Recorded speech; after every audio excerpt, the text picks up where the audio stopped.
Hello.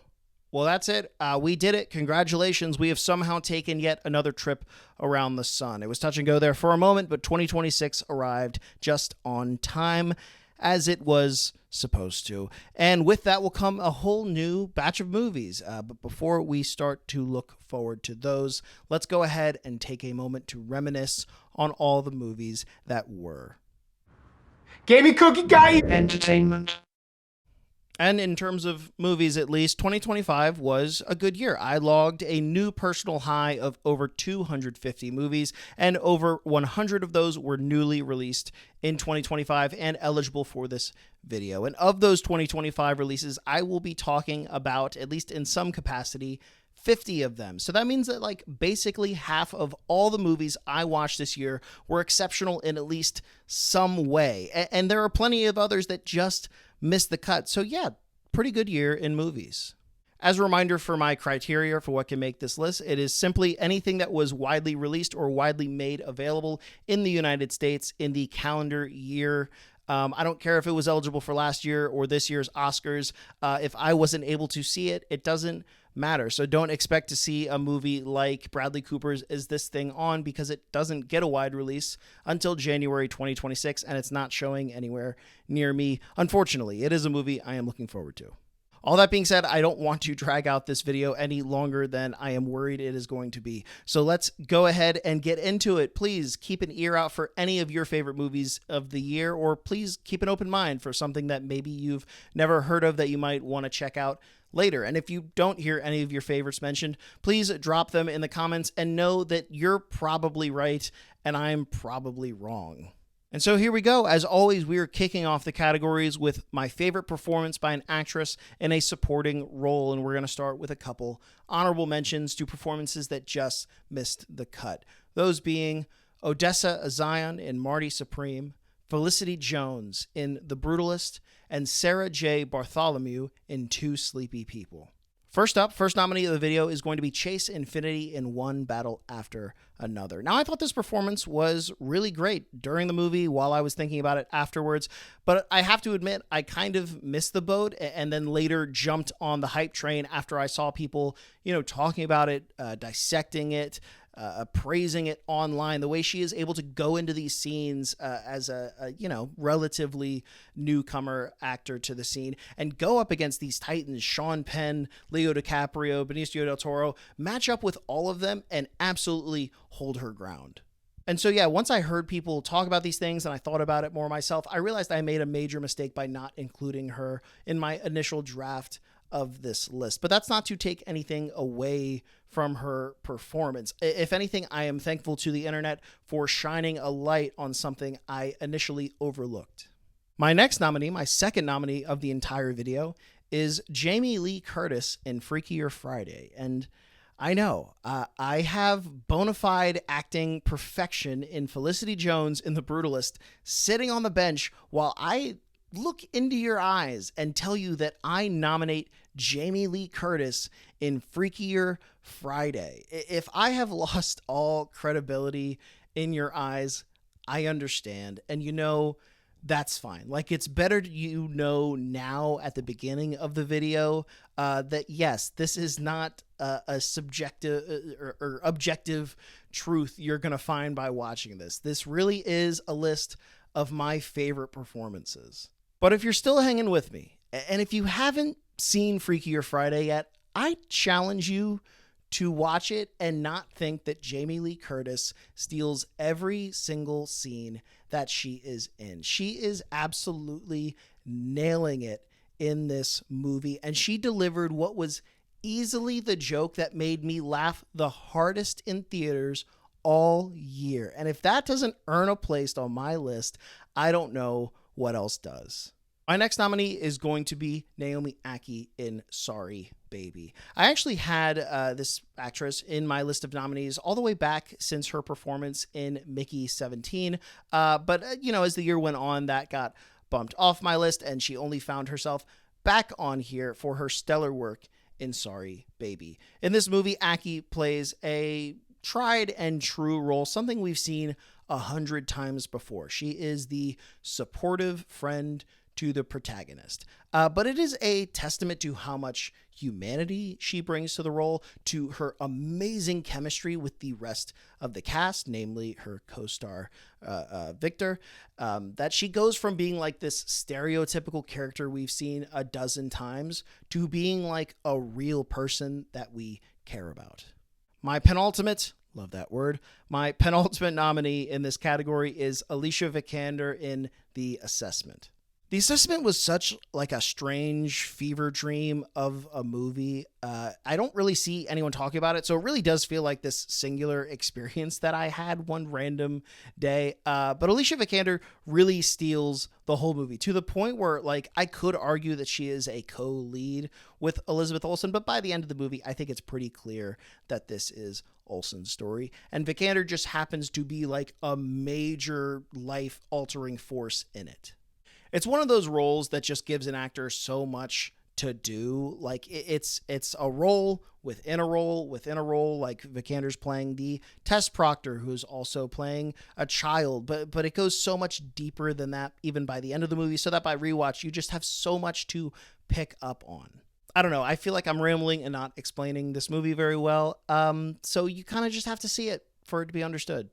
My final supporting actress nominee is Inga Ipsdottir Lilius in Sentimental Value. Hers was a great grounding performance in a movie full of great performances. And much like her character in the movie, Inga's kind of caught in the middle between all of these powerhouses, but that's kind of like her biggest strength. She embodies the name of this category in that she is one of the best supporting actresses. She goes into a scene and she elevates anybody who is playing off of her. And here we go. The first winner of 2025. My favorite performance by an actress in a supporting role was Alicia Vikander in The Assessment. Why don't you try? Yeah? You want to try? Yeah, that's really good. It's really yummy. Whoa, what the? You shouted at me. I did not. You did? It was you not. shouted. No, I raised my voice. Did? I did not. It's not. I raised my voice. It's not the same. It's not the same thing. Did. And now let's talk about my nominees for my favorite performance by an actor in a supporting role. And I'm going to completely break with tradition and tell you who my winner is before we even get to the honorable mentions, because Sean Penn as Colonel Lockjaw in One Battle After Another might just be the best performance of the year in any category. Stephen J. Lockjaw is such a weird and genuinely fascinating dude. And I can only say that because he feels like a fully formed, unique person who is going about his life right now. Like, I'm not saying he's even a realistic person. I'm not saying he's an everyman. I'm not saying you're going to go out on the street and meet like 3 Stephen Lockjaws. Far from it. In fact, to be a fully realized person in a movie, sometimes you have to give up some of your personhood. And maybe that doesn't make sense. It probably makes sense to Sean Penn. Hopefully it does. Truly, truly excellent work. From the prologue to the coda, Lockjaw is Lockjaw. And there's no other way to put that. And you'll get to see a clip of that work after I talk about my other honorable mentions and nominees. It'll be like a reward. And so my honorable mentions in this category are Michael Cera in The Phoenician Scheme, Himesh Patel in The Assessment, and Stellan Skarsgård in Sentimental Value. And my first runner-up is going to be Aidan Delbus in Begonia.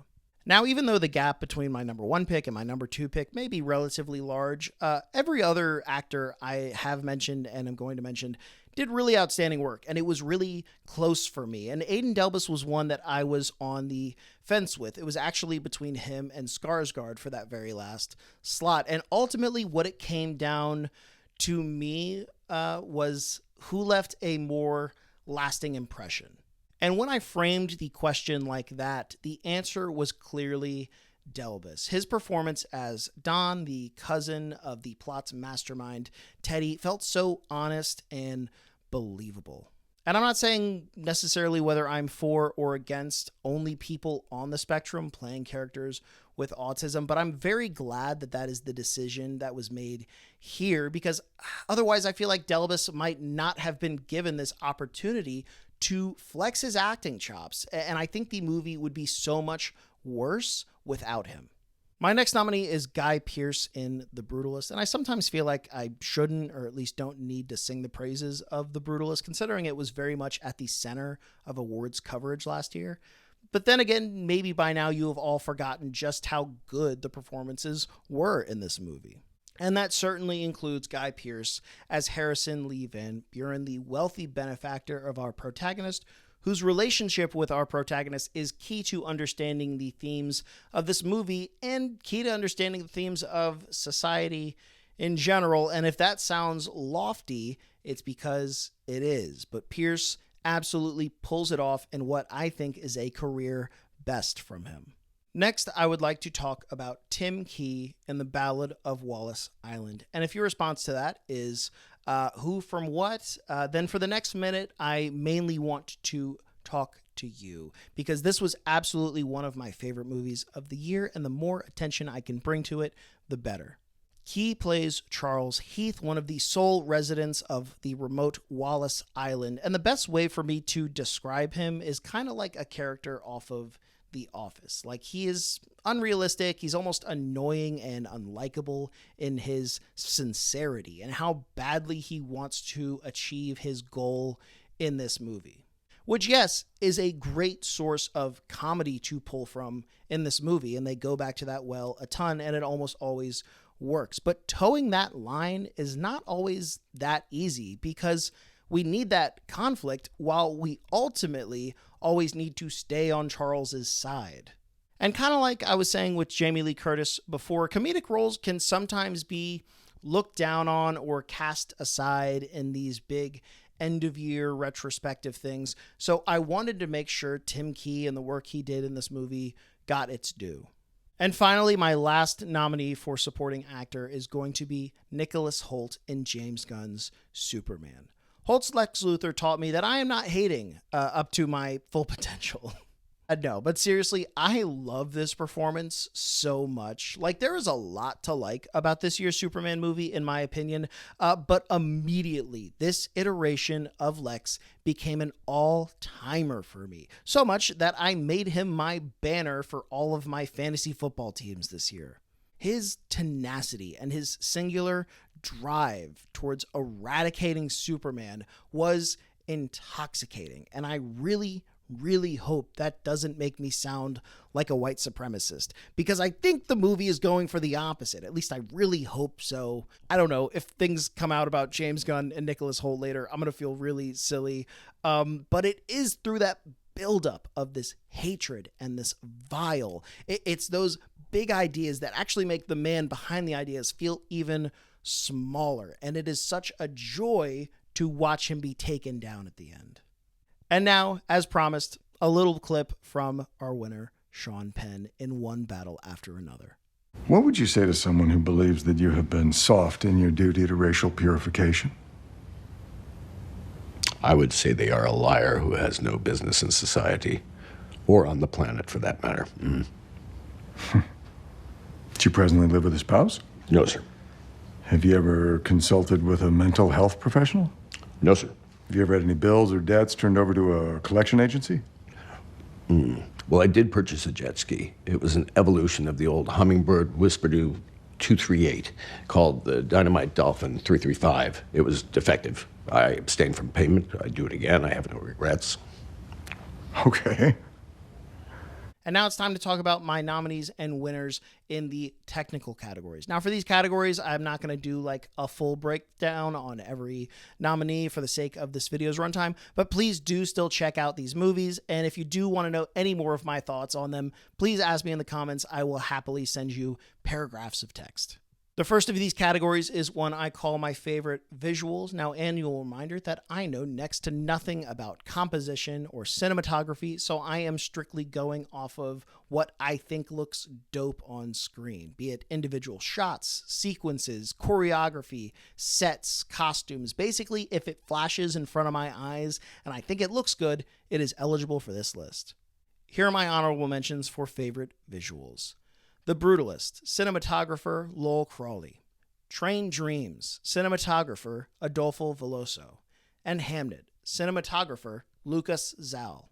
And my nominees for favorite visuals are, first up, Ne Zha 2, directed by Zhao Si. This is the current highest grossing animated movie of all time. And a lot of that, almost all of that, is on the back of the visuals. Because upon rewatch, the jokes didn't quite hold up for me. But dang it, if that final battle isn't one of the most epic looking cinematic moments of the entire year. The next nominee is K-pop Demon Hunters with choreography by Lee Jung Lee. The animation studio behind the Spider-Verse movies really knows how to make cool-looking shots. My third nominee is the Fantastic Four First Steps with cinematography by Jess Hall. I absolutely loved the retro-futuristic world that was built in this movie. I really think it puts Marvel back on the map in terms of visually appealing movies. My fourth nominee is The Legend of Ochi with cinematographer Evan Prosofsky. Really outstanding practical creature work in this movie. It's like a good movie otherwise, but that is really the reason for the season. And finally, my winner in this category is Lost in Starlight with cinematographer Park Hong-yeol. Lost in Starlight, if you are not already familiar with it, is the first Korean animated movie commissioned by Netflix. And man, did they deliver something beautiful. Like, plot-wise, this is your pretty bog-standard rom-com, but that handcrafted animation takes it to a much, much higher tier of movie. Like, there are shots in this movie that have burned their way into my memory. Like, I was reading that this movie, kind of the genesis for it was rooted in music videos, and that makes a lot of sense because when this movie is at its best, it is set to music, which unfortunately means I won't really be able to play the best clips for you, but hopefully I'll still find something that will represent this movie to the best of its ability.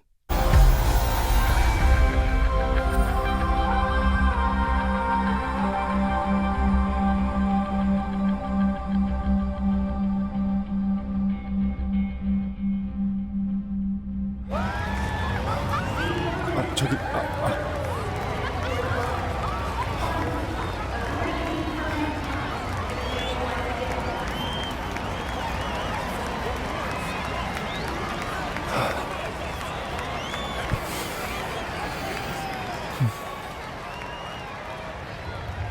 And speaking of not really being able to play music, and speaking of not really being able to play clips because of music, my next category is for my favorite song/musical moment.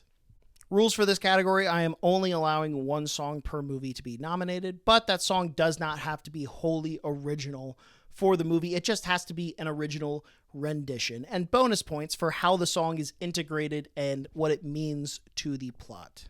No matter what, though, at the end of the day, all these songs are total earworms. Honorable mentions to As Alive as You Need Me to Be from Tron Ares, Raspberry Fair from The Ballad of Wallace Island, and I'm on Fire from Springsteen, Deliver Me from Nowhere. And my nominees for my favorite song are, first of all, Where You Are from Kiss of the Spider-Woman, as performed by Jennifer Lopez. This isn't even my favorite song musically from the movie, but I did think this was the best marriage of scene and song. Plus, there is a personal attachment to this subject for me. Next is Bon Voyage from Lost in Starlight, performed by either Justin H. Min in the dub or Kim Daniel in Korean. Both are excellent and central to this movie. My next nominee is Wonderful from Wicked for Good, as performed by Jeff Goldblum, Ariana Grande, and Cynthia Erivo. I found this to be a bright spot in a mostly disappointing movie after loving Act 1. Shout out to the titular For Good for what is a amazing song. But for me, the whole scene came together in the Wonderful sequence and reminded me how much I could like these movies. My penultimate nominee is She's the One from Better Man, as voiced by Kaylee McKnight and Adam Tucker. I'm kind of mad that the musical sequences throughout this entire movie were so great, because now Better Man will always be in the record books as one of my favorite movies of 2025. And my final nominee and winner of Best Song should come as no surprise. It was literally the song of the summer, maybe even the song of the year. It is the one that sealed the honeymoon. It is Golden by Huntrix from K-pop Demon Hunters. Need I say more? This song gives me chills basically every time I hear it, and no matter how impossible it is to sing along and match EJ's voice, it doesn't stop me or my niece from singing along to it at full volume.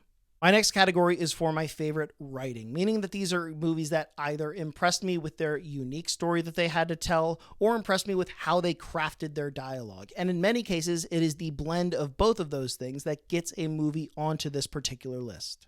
My honorable mentions for writing are Sentimental Value by Joaquin Trier, Wake Up Dead Man by Ryan Johnson, and The Roses by Tony McNamara. And my nominees for writing and story are, first up, The Ballad of Wallace Island by Tom Basden and Tim Key. Funny, heartfelt, nostalgic, basically checks all the boxes of what I want in a movie.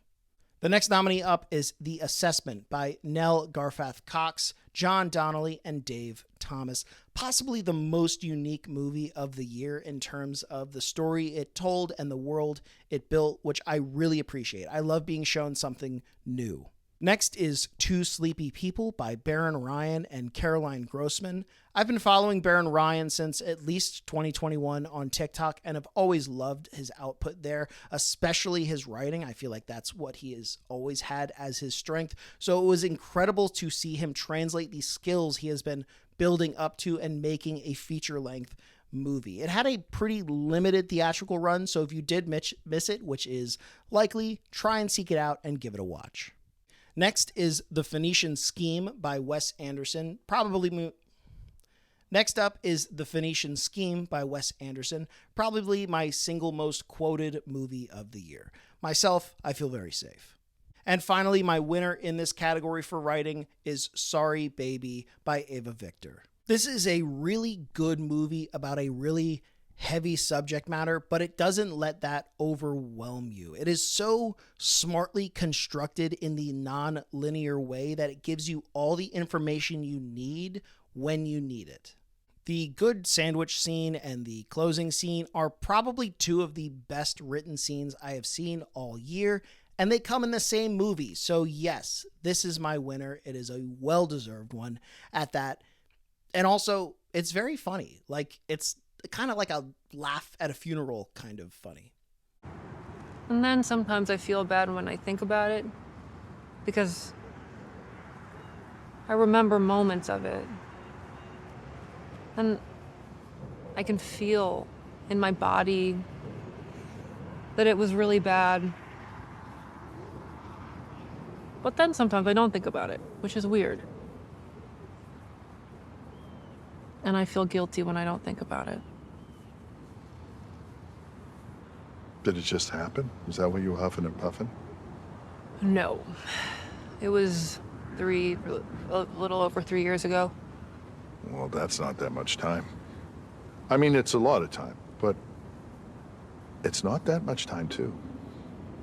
My next category is one that I introduced last year and thought I might only do once, but it is back in 2025 because despite not typically enjoying them all that much, I did watch enough documentaries to keep it as a category. So here are my nominees for my favorite documentary. Honorable mentions to Becoming Led Zeppelin, directed by Bernard McMahon, John Candy, I Like Me, directed by Colin Hanks, and Ladies and Gentlemen, 50 Years of SNL Music, directed by Questlove and Oz Rodriguez.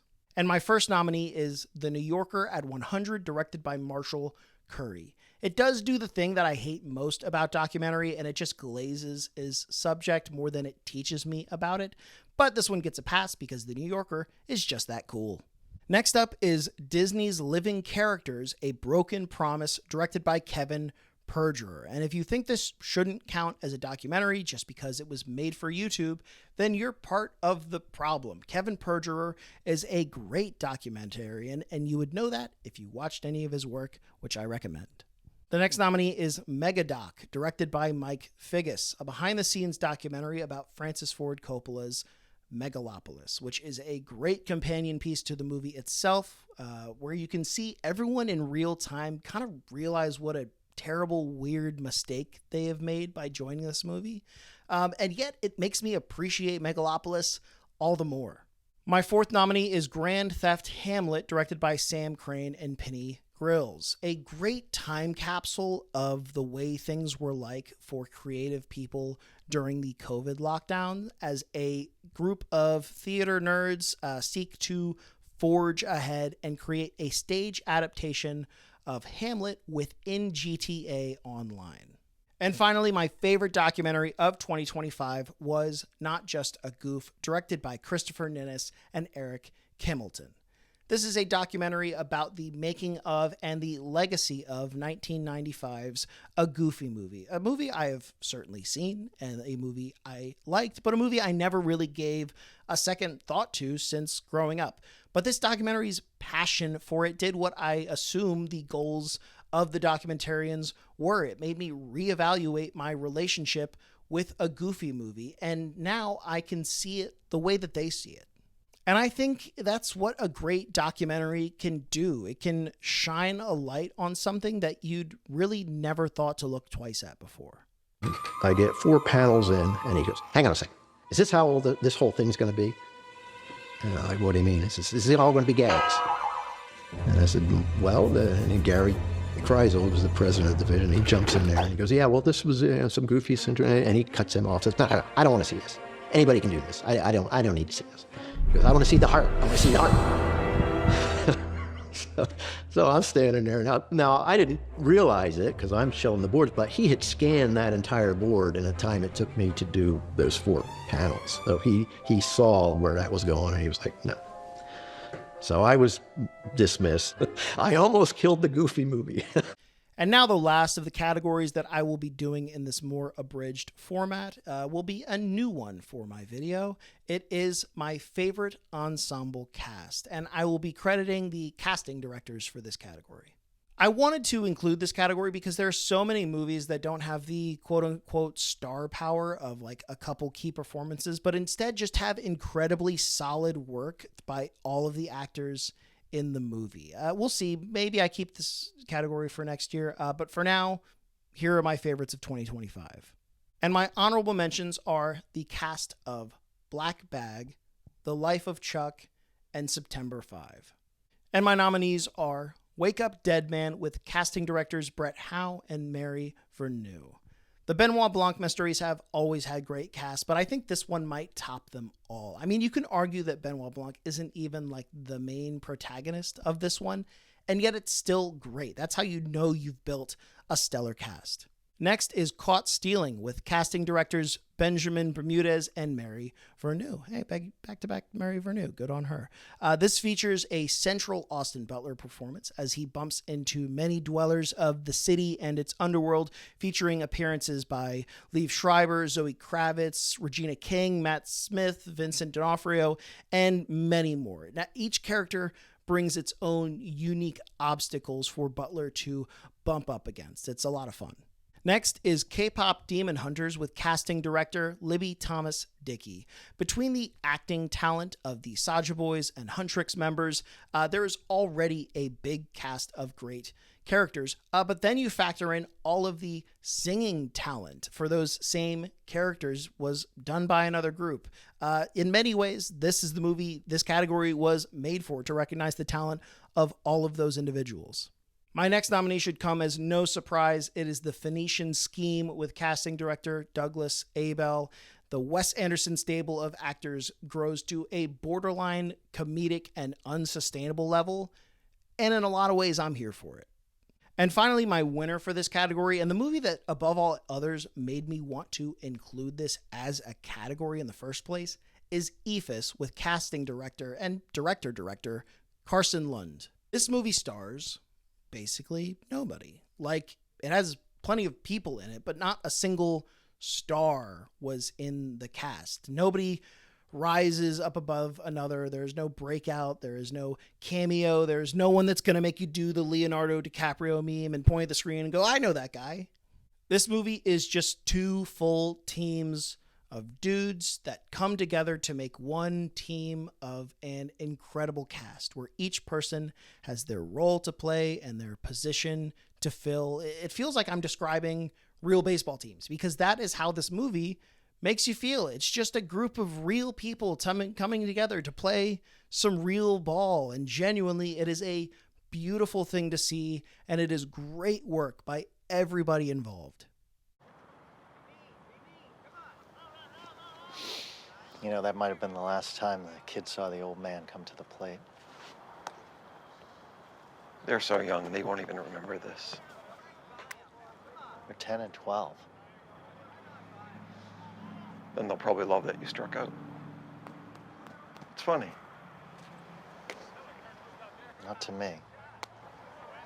And we're now going back to the full coverage format for the final 5 categories. And the next category is one of my favorites to highlight because it is one that I feel goes overlooked by the Oscars for like no good reason. It is my picks for my favorite performance in a voice acting or motion capture role. Honorable mentions to Maitreyi Ramakrishnan in Lost in Starlight, Jennifer Goodwin in Zootopia 2, and Eben Moss-Bachrach in Fantastic Four: First Steps. And my first 2 nominees are going to be from the same movie, so I'm going to go ahead and talk about both of them at the same time. It is both Una Chaplin and Stephen Lang in Avatar: Fire and Ash. This villainous duo of Colonel Quaritch and newcomer Varang was easily the highlight of Avatar 3 to me, so much so that somehow in a 3+ hour movie, I still didn't feel like we got enough screen time and development of these characters. I wanted to see their backstory, their dynamics, their histories intertwine even more. There's just so much material you have here, and I think it's kind of wasted. And that's not on Lang and Chaplin. As annoyed as I am that they keep killing and reviving Lang's Quaritch character, at the same time, I get it because he does such a good job in these. This is like what he was made to do. And without him, you don't really have anything that replaces him. The only one who really rises to his level is Chaplin, who finally rises to the occasion and, in my opinion, exceeds him. My now third nominee in this category is Sam Rockwell as the Big Bad Wolf in The Bad Guys 2. In some ways, this nomination acts as like a Lifetime Achievement Award for Sam Rockwell because he is just playing to all of his strengths in this movie, and it works. It is a great match of actor and material. It almost feels like he doesn't belong in this category because he's just doing it so effortlessly, but that is a great thing. And in the same year where we get Jason Bateman's Nick Wilde, my pick for the reformed sly charmer animal goes hands down to Rockwell. My next nominee is Will Patton as our narrator in Train Dreams. This is the first time I have ever nominated a narrator in this category. It's not a role I would typically associate with good acting. It's usually a thankless one of exposition and moving the plot along. But in Train Dreams, the narrator is not just narrating the events, but he is telling us a story. It is a simple story about a time and a place and a man, but it is told with the same care and seriousness that I feel like you would give to a legendary fable. His role in this movie made me feel like I was being told a bedtime story or sitting around a fire and hearing about someone's life. And you can't tell me that that doesn't deserve some kind of recognition for being able to transport a person in that way through just your voiceover. My final nominee is Eric Bauza for his performance as both Daffy Duck and Porky Pig in The Day the Earth Blew Up. I know it's not like super uncommon for one voice actor to play multiple characters, but in 2025, the fact that there is a major animated movie where the 2 leads are Daffy Duck and Porky Pig and the same guy plays them both is insane to me and I feel like doesn't get enough love.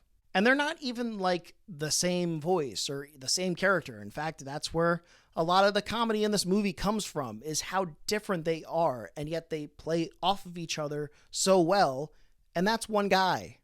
Like 90 to 95% of this movie rests solely on Bowser's voice, and yet it's like just another day at the office for him. That is impressive. I am impressed. Thank you, Ketchup Entertainment, for saving this movie from Warner Brothers Discovery.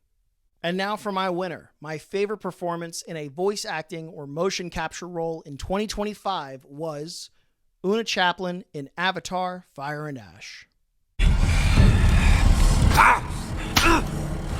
How Do you still live, breather? Because it is the will of Ewa.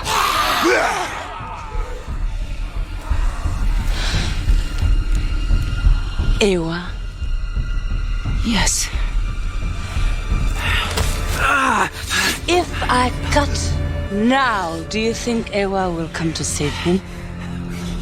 And since we're on the subject of animation, next I would like to talk about my nominees for my favorite animated movie, which I will be talking about in reverse order from 8 to 1, starting with my honorable mentions. Number 8, Lesbian Space Princess, directed by Emma Hugh Hobbs and Layla Varghese. Number 7, The Day the Earth Blew Up, directed by Peter Braungart. And number 6, Naja 2, directed by Jiaozi. And now for my nominees. At number 5 is Zootopia 2, directed by Jared Bush and Byron Howard. Detectives Wilde and Hops are back on the case, tracking down a mysterious snake through the streets of Zootopia. Now, I was not the biggest fan of the first Zootopia movie, so my expectations going into the sequel were admittedly pretty low. I was even considering skipping it altogether, but I'm really glad I decided to go to the theater to see this movie because I had a great time, and definitely a better time than I had with the first movie. For those people levying the criticism at it that is just a repeat of a lot of the beats of the first Zootopia movie, you're not entirely wrong. Like, it is another Nick and Judy team up to uncover a dark secret within Zootopian society movie. But I feel like it takes everything the first movie did and improves upon it. I wouldn't call this movie subtle, but it doesn't beat you over the head with its messaging like the first movie did. Nick and Judy are still working on their dynamics in this one, but now that they're established, they can dig even deeper and get to that next level in their relationship as characters. And they even do the surprise villain thing that the first movie did, except this time it works. And above all, beyond comparisons to that first movie, this movie felt cinematic in a way I can't quite explain. Like, I was sitting in the theater, specifically during that icy power station sequence, and suddenly it felt like I was a kid again, watching a thrilling animated adventure that I would go out and talk to my classmates about at recess the next day. At number 4 is The Bad Guys 2, directed by Pierre Perifel. Our newly reformed bad guys try to go good in an uncaring world, just as the bad girls come in to try and lure them back into their old ways. Remember earlier, just a moment ago, when I said Mr. Wolf is a better version of Nick Wilde to me? We'll take that and expand it to the entire movie, because The Bad Guys 2, in a lot of ways, is just a slightly better Zootopia 2.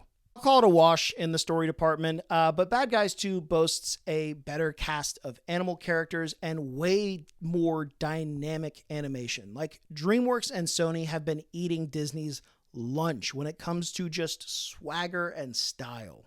The Bad Guys 2 is simply a great time from start to finish. I hope they make 5 more of them.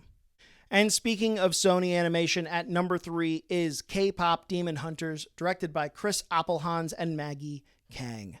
I guess the title kind of is the plot synopsis for this one. Like, they're a K-pop group and they hunt demons. And yes, I'm going to be that guy and say I liked this movie before it was cool. This movie came out on Netflix on June 20th, and I watched it on June 22nd, and I was asking people if they were Team Huntrix or Team Saja Boys way before they knew what I was talking about, to the point that I was annoying.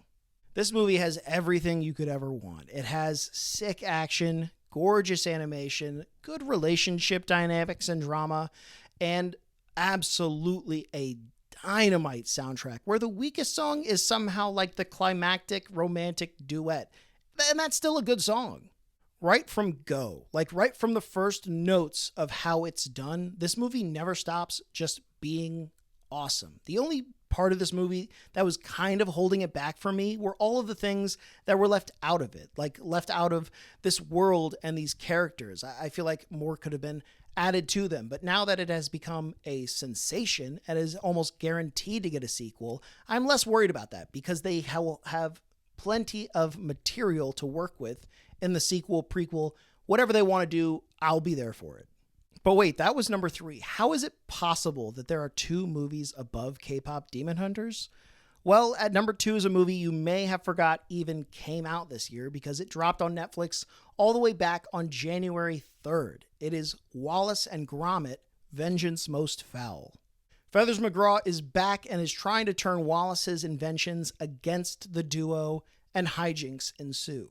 I knew even as I was watching this movie that I was watching basically perfection. Like, there is not a single aspect I can think of this movie that could have been improved. Aardman, you absolute masters of your craft. This is the most excellent stop motion animation I have ever seen.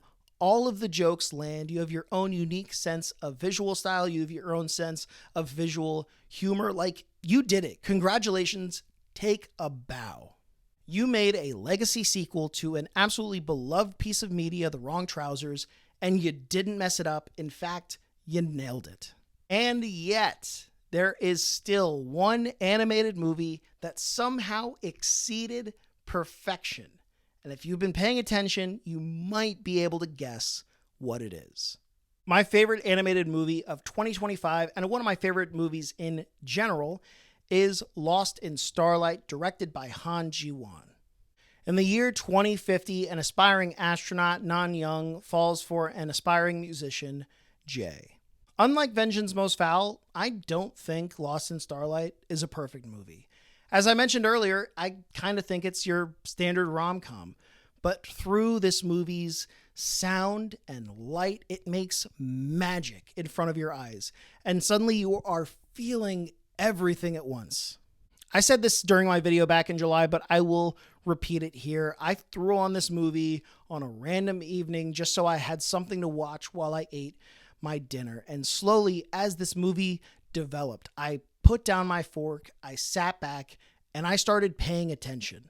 This movie both demanded and earned that from me, and I was rewarded with an emotionally fulfilling ride, unlike most other movies I've experienced.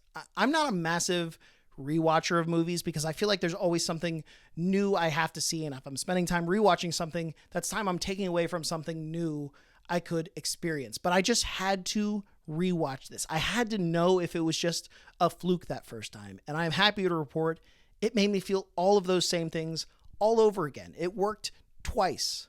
And as much as I rave about the K-pop Demon Hunters soundtrack, it wasn't the Korean soundtrack from an animated movie that was at the top of my Wrapped. Lost in Starlight was. It was my favorite animated movie of 2025. It would be my favorite animated movie of a lot of years. 이런 곤란한데.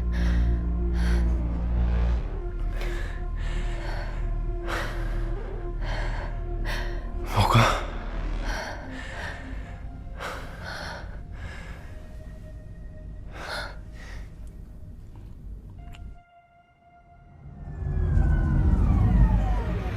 And now to kick off the big final 3 categories, here are my nominees for my favorite performance by an actress in a leading role. My honorable mentions are Julia Roberts in After the Hunt, Jennifer Lawrence in Die My Love, and Elizabeth Olsen in The Assessment. And back to these being in no particular order, first up we have Emma Stone in Begonia.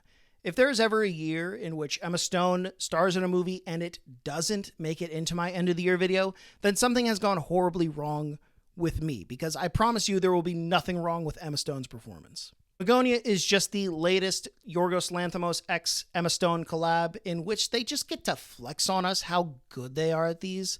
Emma Stone plays a company executive who may or may not be an alien, trying to convince us that she is, in fact, not an alien, which means this movie is essentially 2 hours of us playing Among Us with Emma Stone, which is like a dream come true for me.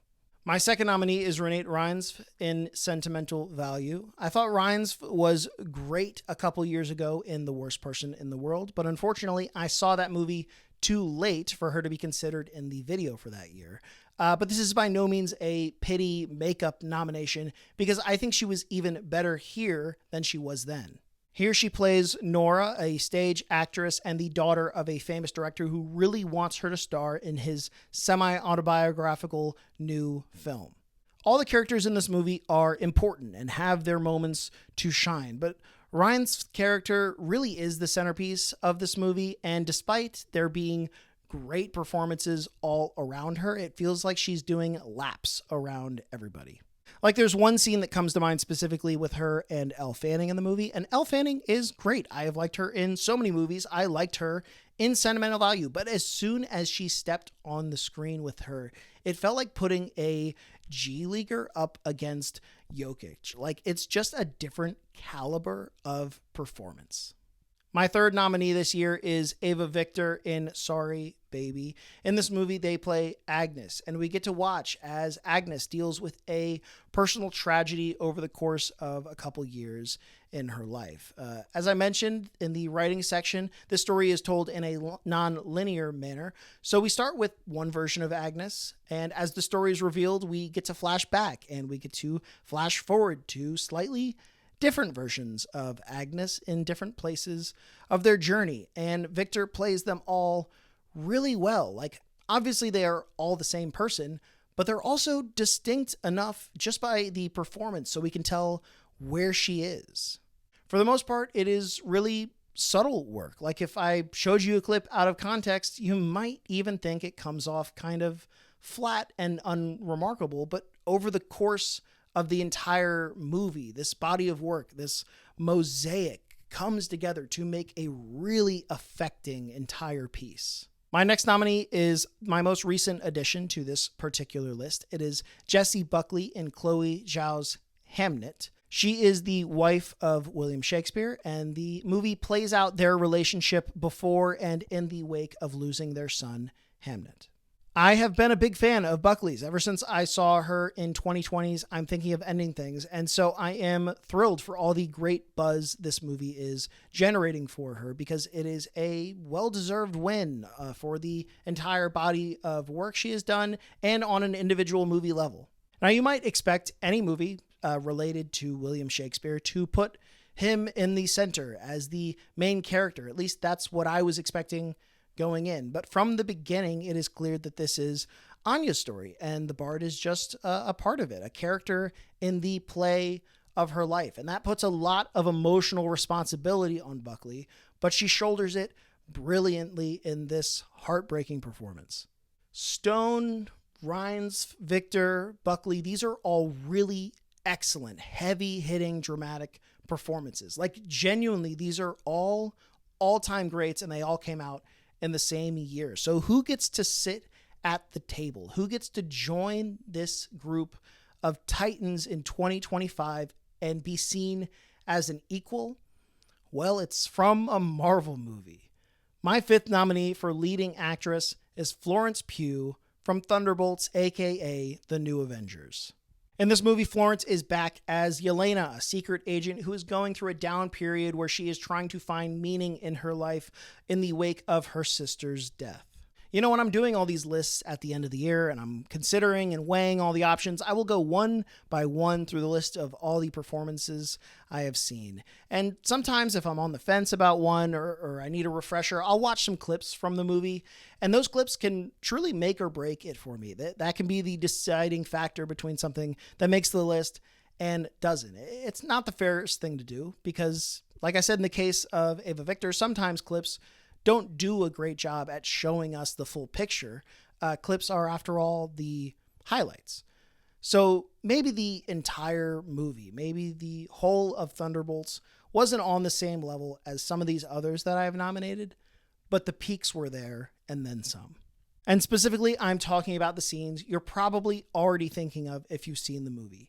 The opening monologue, the conversation between her and Reynolds, the scene in the street with David Harbour cuts me down every time I see it. Florence Pugh is able to do that. I don't care what material. Florence Pugh is just able to do that. I don't care what material you give her. She's going to elevate it, and it's going to become one of my favorites of the year. And here we go. Despite all of these amazing performances, I do have to pick one.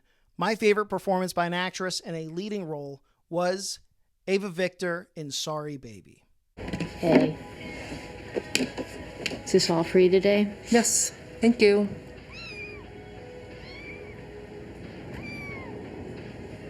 Did you bring a cat into the grocery store?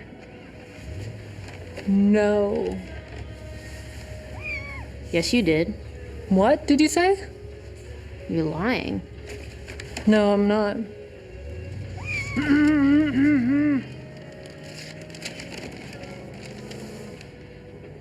Is your cat food?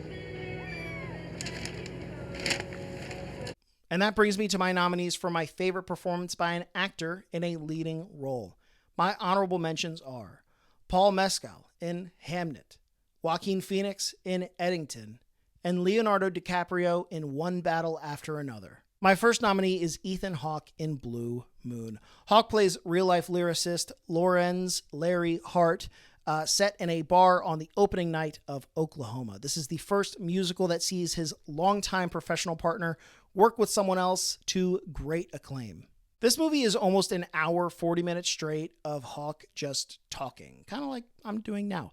He talks so much, you probably just want him to shut up some of the time, probably like you want me to do now. But he keeps going. This performance is relentless. It's very much the kind of thing you're more likely to see on the stage than the screen, but I'm happy to see these kind of movies still get play because I rarely make time to go to the stage. Hart is not an everyman. He is not even close, from his look to the way he talks and moves. This is a portrait of a very specific person, and Ethan Hawke completely disappears into this role more than anybody else I saw all year. My next nominee is truly my latest addition to the entire video. In fact, it is the movie I was waiting to see before I finalized my list for the year, and it was worth the wait. My next nominee is Timothée Chalamet in Marty Supreme. Timothy plays the titular Marty Mauser, who is singularly focused on being the greatest table tennis player on the planet and being seen as just that, and he will do whatever it takes to fulfill that purpose.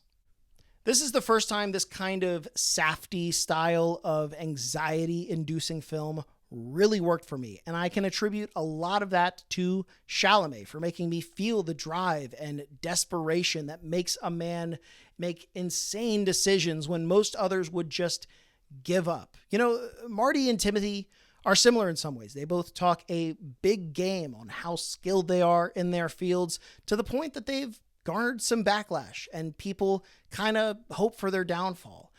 But the problem is, they're kind of right. They're kind of just the best at what they do. My third nominee is my third acting nominee from the same movie, so you can tell I thought all of the performances in this movie were top-notch. It is Jesse Plemons in Begonia. In Begonia, Plemons plays Teddy, who is a deranged, disgruntled employee with a personal score to settle against his boss. Or is he the savior of humanity, revealing an interstellar plot? Well, that's what you have to watch the movie to find out. I think what I admire most about Teddy, and therefore about Plemons' performance, is his conviction. He believes what he believes, and that is enough for him. Like, yes, he does have his doubts and those moments where he does struggle, but he always gets himself back onto that path where he is doing what he believes is the right thing to do, not just for him personally, but for the whole world. This is a performance that I also think benefits heavily from rewatching, because I think you can get different things out of it depending on whose perspective you are viewing it from. And I love those kinds of multi-layered people that Plemons has always done a great job of playing. My second to last nominee is Adrian Brody in The Brutalist, and I will try to talk about his performance in less time than it took for him to do his Best Actor speech. Brody plays Laszlo Toth, a brilliant architect coming to America in the wake of World War II. There's nothing I can really say about this performance that hasn't been said already. It's great. Like, really, really great. Obviously, he won the Oscar. I don't think he needs me to tell you how good of a job he did. In fact, for almost the entire year, he was at the top of my leaderboard, almost out of obligation. And I was just waiting for someone to come and dethrone him, some performance to jump out at me, shake me out of the Laszlo Toth #1 sickness I had. And someone finally did. And that performance was Joel Edgerton in Train Dreams. This was my favorite leading actor performance of 2025. In this movie, Joel plays Robert Grenier, a man who lived out a quiet existence in the first half of the 20th century. And for the performance that dethroned Adrian Brody, you would think it'd have to be this like bombastic show of acting prowess. But if I had to use just one word to describe Edgerton in this movie, I'd use the one I just used to describe the movie. I would use the word quiet. Grenier is a man who watches, listens, observes. He's a man who is constantly trying to do his best to understand the world, and he's seemingly doing it all on his own. He's a man who strives to see the greater picture, but whose lot in life is to only ever see these pieces. At first glance, you may see this and think anyone could have done this. Anyone could be Robert Grenier, but I would argue that that is not the case. I would argue that Grenier is aspirational, and he's not as common as we would like to think. Robert is a man that I think all people, all men, could strive to be more like, even if Robert himself would probably disagree with you. This is a story that was told in part. I think this is a story that was told in part because there is nobody left who could tell the story of a real-life Robert Grenier out there. And now they won't be forgotten. You're a good man, Arthur Morgan. Say, how is Arn? How is... I ain't seen him in, gosh, at least a year, maybe longer.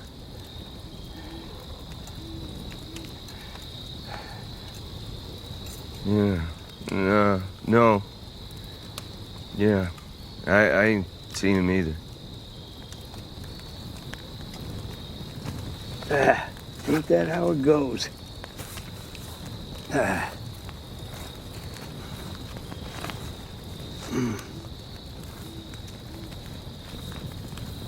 me help you. Here. My hands are not working today. Here. I got you. Thank you. And finally, we've reached the end. We have reached my final category where I reveal my favorite live-action movie of 2025. And just like I did with the animated movies, we will be going in reverse order from 8 all the way to number 1. And so at number 8 was Superman, directed by James Gunn. Number 7 is Two Sleepy People, directed by Baron Ryan. And number 6, just missing out on that top cut, is Marty Supreme, directed by Josh Safdie. And here we go. At number 5 is Thunderbolts, directed by Jake Schreier.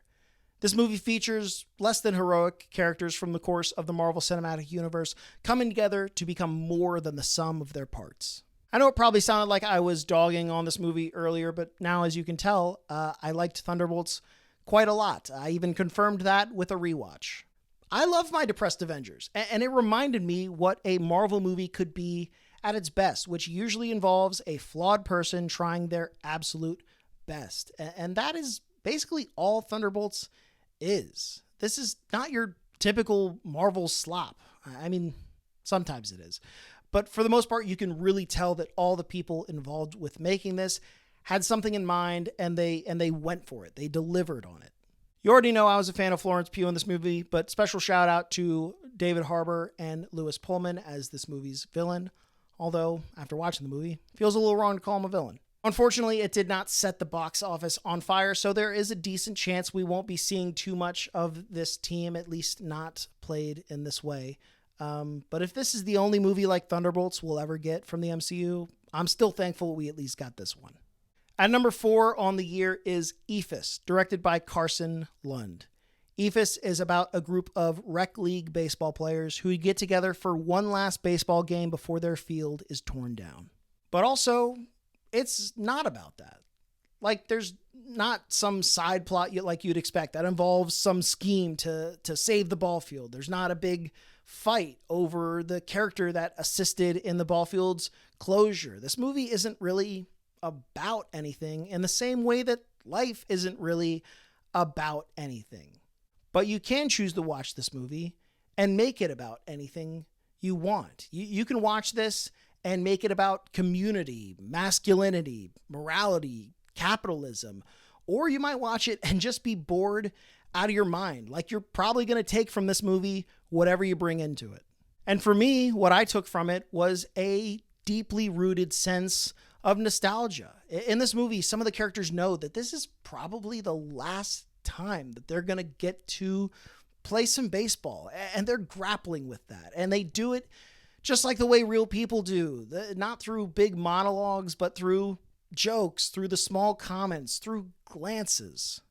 This movie is all about those little human moments, and it is extremely well observed by director and writer Carson Lund.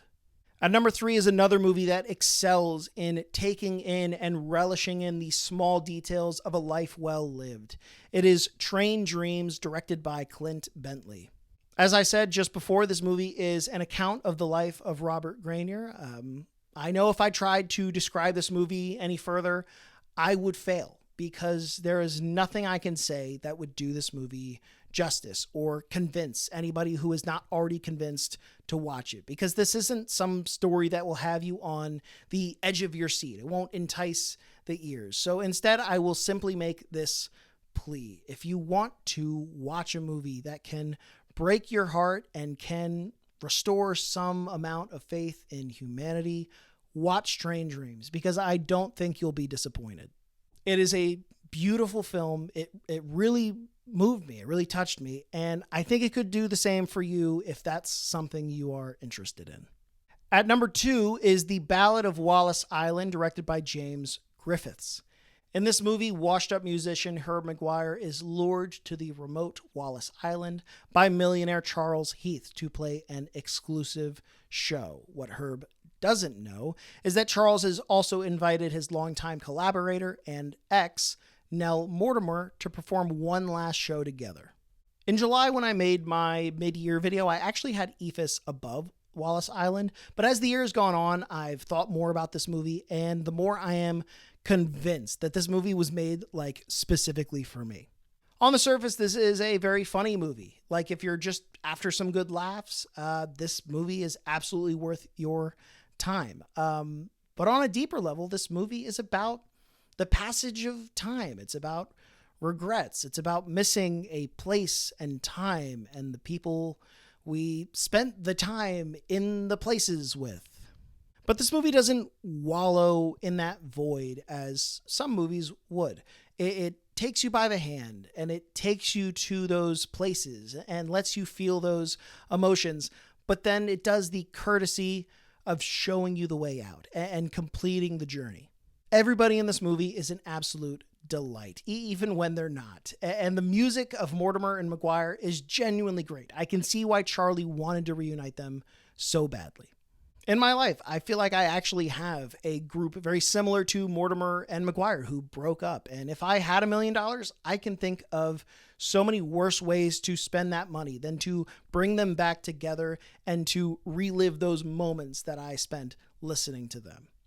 And now finally, we are at the apex, my favorite movie of 2025. At number 1 is Sorry Baby, directed by Ava Victor.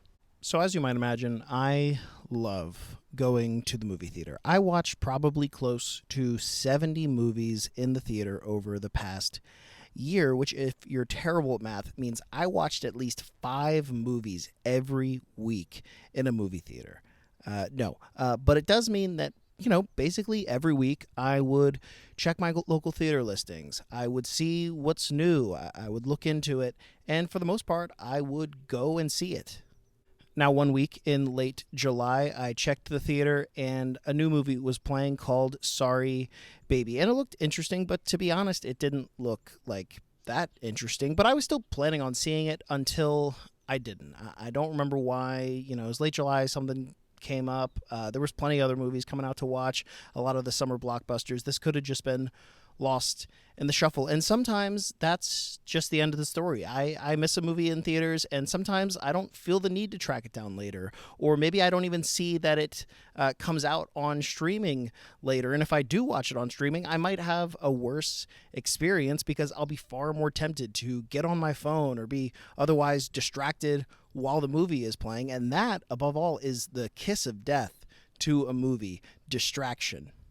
But thankfully, that's not where the story ends between me and Sorry Baby, because on one of those rare, cool Texas November mornings, not like this morning because it's hot and humid and somehow December, I laid in this backyard swing and I put on Sorry Baby.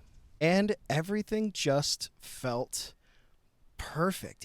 If you've ever had one of those moments where it just felt like you were exactly where you needed to be in that moment, that is what it felt like for me. But enough about me. Let's talk about the movie. Yeah, unsurprisingly, it's like a really good movie. Now, it's not always a fun watch. Like, it is centered around this pretty traumatic event in this woman's life. But then again, at times, Victor does make it a fun watch, which is paradoxical, but also kind of the point of the movie. Life is full of these contradictions, where on the exact same timeline of events, we have all of the good and all of the bad that has ever happened to us and has ever happened, period. And we have to just contend with that. Sorry Baby doesn't provide any answers. It doesn't provide any clarity because there kind of aren't any easy answers to give, but it does give something more meaningful, at least to me. It is a movie that wraps its arms around you and says, hey, I get it. I have been there and I'm sorry. And that, coupled with all of the other amazing reasons to go watch this beautiful film, is why it is my favorite movie of 2025. I'm sorry that bad things are going to happen to you. I hope they don't. If I can ever stop something from being bad, let me know. But sometimes bad stuff just happens. That's why I feel bad for you, in a way. That you're alive and you don't know that yet. I heard a good quote earlier this year that stuck with me. Unfortunately, I cannot remember where I heard it from, so I cannot credit them properly. If you do know where this is from, please leave it in the comments. I will pin your comment. But it goes something along the lines of this. When we talk about movies, we aren't actually talking about movies. We are talking about ourselves through movies. So what I am trying to say through that is, if you made it this far in the video, thank you for listening to me talk about myself and my year. I hope if this video made you hear about a movie that piqued your interest, I hope you check it out. And I hope if you do check it out, that you like it as much or even more than I did. And if you did, tell them Gotcha Entertainment sent you. I hope you had a great 2025, whether you watched any of these movies or whether you watched no movies. You could be like a degenerate TikTok watcher. Thank you. I hope you had a good year. Here's to the next one, always being better than the last. I'll see you then.